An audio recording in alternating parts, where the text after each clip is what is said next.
Hey you guys, what's up? It's Sarah here. Welcome to my channel. If you're new, please think about hitting that subscribe button. Welcome back for all you who are already subscribed to me. Thanks so much. Okay, I normally don't sound like this, but today, in honor of me sounding and pretty much feeling like death, I've decided to talk about all the plants that I've killed. So stay tuned and let's get right to it.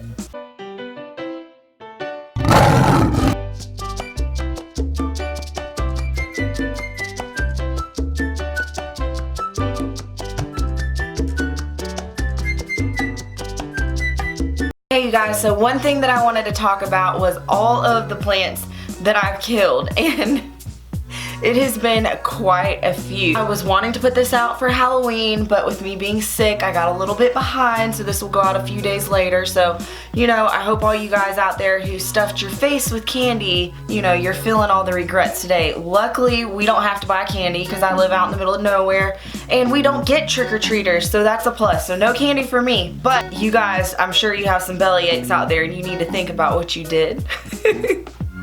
Eating all your kids' candy. One of the things that I wish I had some planty friends that could have talked to me about was when you first get obsessed with plant collecting and you want to go out and buy everything, and that's what I did with no knowledge at all of how to care for them, what kind of conditions and environment they needed, nothing. I just went out and bought, you know, one of everything basically, and I had to learn the hard way. And honestly, I really did hit a point where I started getting really down and depressed about all my houseplants because I started feeling so bad that I was killing all of my plants. I felt bad, like I'm a bad plant parent. I don't know what I'm doing. Why did I buy so many plants? It's a waste of money.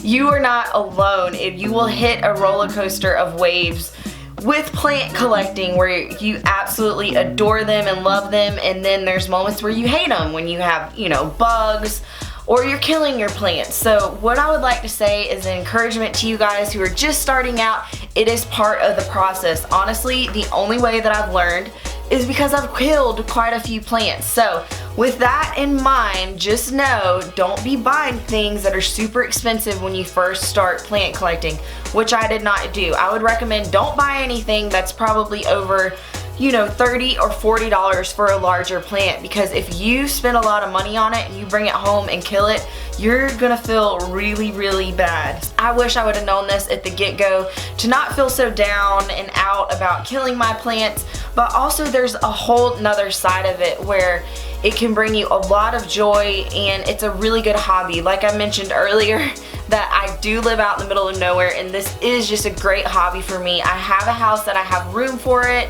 and it's just such a stress reliever for me. And my husband, he had been in the hospital for a little while, and so when he came home, it actually gave me something to do. I was out of work for probably 6 weeks. He was out of work for a while. He had to have a couple surgeries, and so it really helped me get through sort of a harder time. It can be a good thing. It really can be a good thing. So use it and, you know, just enjoy it. I don't want it to be an upsetting thing, but you know, it comes with it. So take the good and the bad. I would suggest just starting off small, you guys, and don't get into collecting as many as I did, because it can really be overwhelming, especially if you don't know how to care for them. Just go ahead and pull up my Instagram. Let's see. And I'm going to start going through some of the pictures on my phone that I've killed. For sure, I have killed my Peperomia Hope. It had no hope. I definitely overwatered it. A suggestion I would give for peperomias, especially that type of peperomia, is to bottom water them. I do have success now with bottom watering. You just fill a little dish up, stick it down in there, and you know, let it absorb as much water as it wants. Come back in like an hour and take it out of the dish.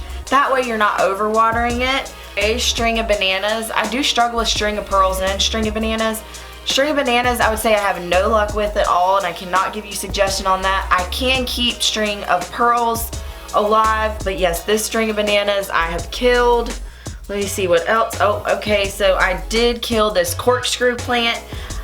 I moved this one around a whole lot. I'm not exactly sure why I killed it, but he's dead. Rest in peace. Okay, my pileas, which I can show you a picture of right now, which I have had these same two little baby pileas since February, and for some reason I just can't figure them out. It doesn't matter how much light, water, the whole deal, I'm totally over it. Oh yeah, this one is a good, I've crispied this one up. This Tradescantia, I believe, it's like a rabbit's something or another. It's the furry ones. I killed him. I have killed, just for a list, I have killed ferns, of course. They get crispy on me. The picture I'll show you of the fern, that was so beautiful, I killed it. I have killed my Tradescantia, which I'm not really into that plant, but they were beautiful and they were big and lush. I have killed both of those because birds' nests got in them and I wasn't rotating them, so they got really crispy. I have definitely killed mini peperomia, at least a handful. I've killed elephant ear, which I do have a picture of that one as well. He had bugs when I bought him and I did not know, so you know, anyways, he had bugs and that's what killed him. Monstera, that got root rot because I left it in the bathtub overnight and basically forgot about it and it got mush. Peace lily, yes, I have killed a peace lily. It was $1 peace lily that I got on sale, but I kept him alive for a good while and then I killed him. Let's see. My lemon lime maranta, you guys, I really like prayer plants, but I had 2 small starter ones and I killed them. I'm not exactly sure why. Like, I don't know. I'm not exactly sure why. So if you guys have tips on them, please let me know. I saw a really big, beautiful one the other day at Home Depot and I did not buy it, even though I was tempted to. But since I've killed them, I'm kind of scared. But yeah, I killed 2 of those, which I do have a picture of that. I've pretty much almost killed my cissus. I have been struggling with my cissus for so long. There's plants that I'm still struggling with that aren't technically dead yet, but you know, okay, yep, I have killed the little fern with the little circles. What is that one called? Oh my gosh, you guys, I don't know why I can't remember it. It's called lemon button fern. I've killed my lemon button fern. Oh yeah, and I killed this other fern.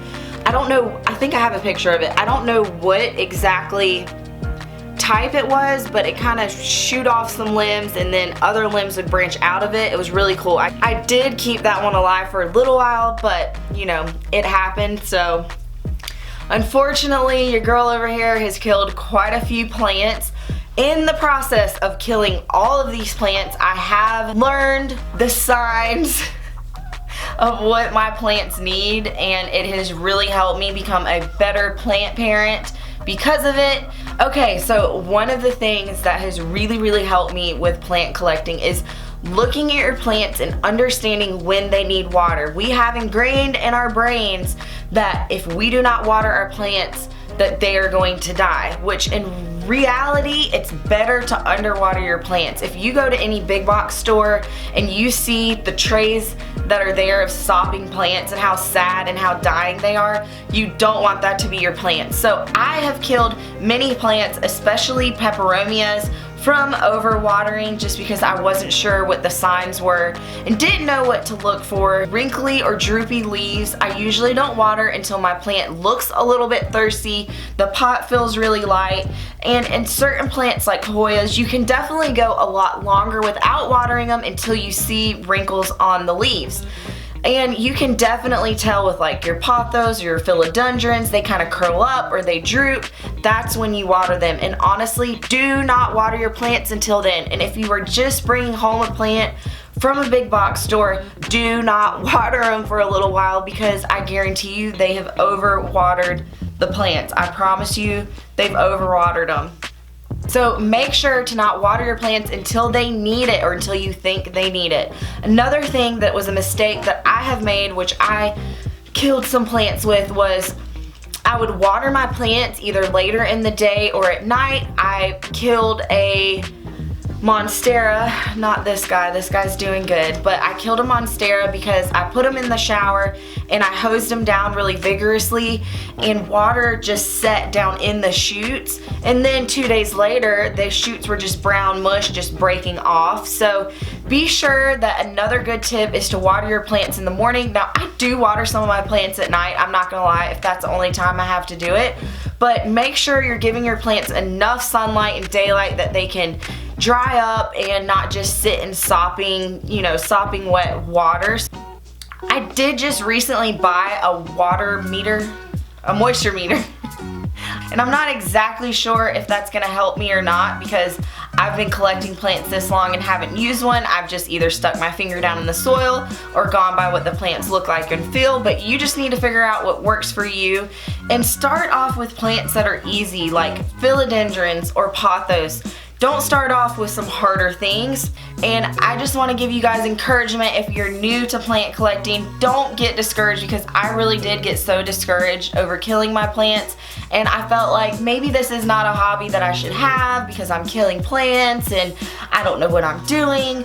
But you know what? Keep trying. Keep collecting. It's part of the process. You learn. It'll be fine, okay? And still to this day, I do still kill some plants. I am not perfect by any means, but I just want to encourage you guys to look at plant collecting as a good, positive thing that is a stress reliever in your life. It should not cause you anxiety, even though it does at times. It should be a relaxing, good, positive thing. And it's so rewarding when your plants are doing well and they're growing and producing lots of little plant babies. And I wish someone would have told me when I first started collecting plants to just ride the wave, okay? There'll be ups and downs.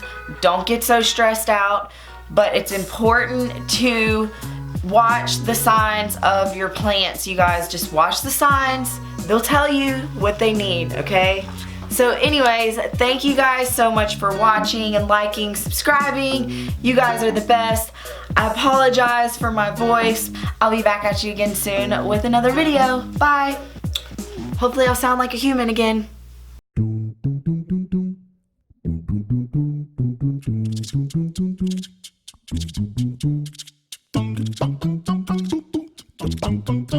dum dum dum.